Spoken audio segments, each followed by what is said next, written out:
السلام علیکم۔ بعد از خدا بزرگ تو یہ قصہ مختصر۔ میں ہوں بشارت صدیق اور آپ دیکھ رہے ہیں brothers vlog. F I A نے حمود الرحمان کمیشن کے حوالے سے جو secretary general P T I Omar Ayub کو نوٹس جاری کیا ہے اس کے حوالے سے بات کریں گے، اور دھرو راٹھے کون کہ جس نے نریندر مودی کی 400 نشستیں حاصل کرنے کا خواب چکنا چور کر دیا، ان دو خبروں پر بات کریں گے۔ سب سے پہلے آتے ہیں F I a Hamood ur-Rahman commission report کی نقل فراہم کرے، یہ مطالبہ کیا ہے پی ٹی آئی کے سیکرٹری جنرل عمر ایوب کے، جنہیں ایف آئی اے نے نوٹس جاری کیا تھا۔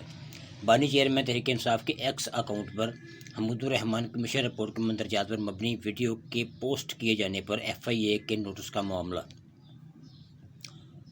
مرکزی سیکرٹری جنرل تحریک انصاف اور قائد حزب اختلاف عمر ایوب خان نے ایف آئی اے سے حمود الرحمان کمیشن رپورٹ کی نقل مانگ لی۔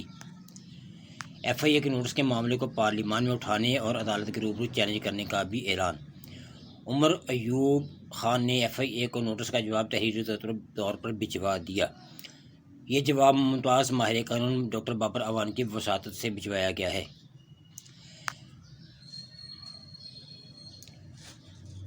وکلاء نے کہا ہے کہ ایف آئی اے نے ہمارے موکل عمر ایوب خان کو ایک حد تک آمیز نوٹس بھجوایا جس میں مبہم، مشکوک اور غیر قانونی سوالات پوچھے گئے۔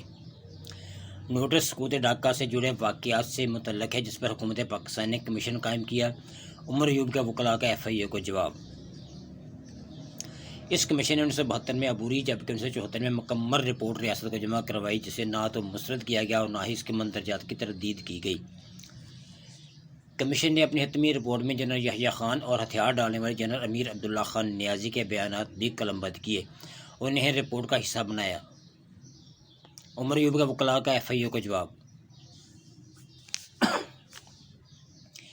ایف آئی اے نے نہ تو تاریخ دانوں پر مشتمل ایک محکمہ ہے اور نہ ہی سپریم کورٹ اور 2 ہائی کورٹ سے بالا کوئی ادارہ ہے۔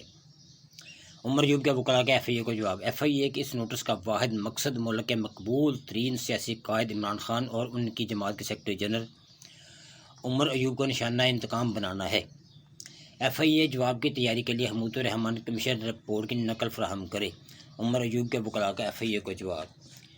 یہ وہ بات ہے کہ جس پر ایف آئی اے پھنس گئی ہے، کیونکہ کمیشن کی رپورٹ فراہم کرتی ہے، حالانکہ وہ تو مارکیٹ میں دستیاب ہے۔ بہرحال مانگنے کا مقصد یہ ہے کہ ایف آئی اے نے جو کھچ ماری ہے اب اس پر سر جوڑ کے بیٹھنے پر مجبور ہو گئی ہے، کیونکہ کمیشن کی رپورٹ ظاہر ہے کہ سب کے علم میں ہے، جس کے علم میں نہیں ہے وہ اوپن مارکیٹ میں دستیاب ہے، گوگل پر دستیاب ہے، پڑھ سکتا ہے۔ اس میں ایسا کچھ ہے نہیں کہ جو چھپایا جائے یا جو ریاست کے لیے بطور خطرہ استعمال ہو۔ عمر ایوب اپنے خلاف ایف آئی اے کی جانب سے اس نوٹس کے ذریعے کیے جانے والے پروپیگنڈے کا معاملہ پارلیمان میں اٹھانے اور اسے عدالت کے روبرو چیلنج کرنے کا حق بھی استعمال کریں گے۔ عمر ایوب کے وکلاء کا ایف آئی اے کو جواب۔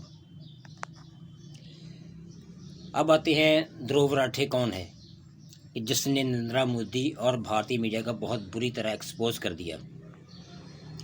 آپ حیران رہ جائیں گے کہ جب آپ کو پتہ چلے گا کہ اس نوجوان بھارتی یوٹیوبر دھرو راٹھے نے کتنا بڑا کام کیا ہے۔ دھرو راٹھے نے بھارتی انتخابات سے پہلے اپنے یوٹیوب ویڈیوز میں ثبوتوں کے ساتھ نریندر مودی اور بھارتی میڈیا کو بری طرح ایکسپوز کر دیا تھا۔ انڈیپینڈنٹ انڈیکس کے مطابق بھارت کے 21% ووٹرز نے دھرو راٹھے کی ویڈیوز دیکھنے کے بعد متاثر ہو کر نریندر مودی کو ووٹ دینے کا ارادہ ترک کر دیا اور کسی دوسری جماعت کو ووٹ دیا۔ یہ 21% کتنی بڑی تعداد ہے، اس کا اندازہ آپ یہاں سے لگائیں کہ بھارت میں ٹوٹل 96 کروڑ رجسٹرڈ ووٹرز موجود ہیں، یعنی کم از کم 18 سے 20 کروڑ ووٹرز پر دھرو راٹھے اثر انداز ہوا ہے۔ بلکہ نہ صرف اثر انداز ہوا بلکہ ان لوگوں کی سوچ بدل دی۔ اب آپ اپنے ملک کے یوٹیوبرز کو دیکھ لیں، کوئی گالیاں نکال کر اس کو روسٹنگ کا نام دے رہا ہے، کوئی اپنے خاندان کی خواتین کی کیمرے پر نمائش کر کو ویلاگ کا نام دے رہا ہے، کوئی اپنے بچوں کو کیوٹ کہہ کر کیش کر رہا ہے۔ جو اکا دکا کام کے یوٹیوبرز موجود ہیں ہمارے ملک میں، ان کو لوگ ویورشپ ہی نہیں دیتے۔ میں کہنا تو نہیں چاہتا مگر پاکستان میں لوگوں کے پاس ایک ہی ٹیلنٹ ہے، جھوٹی ہمدردیاں لینے کا ٹیلنٹ۔ مثال کے طور پر ابھی ایک خیبر پختونخوا سے چھوٹا بچہ ویلاگز کرتا تھا، شیرازی نام تھا غالباً۔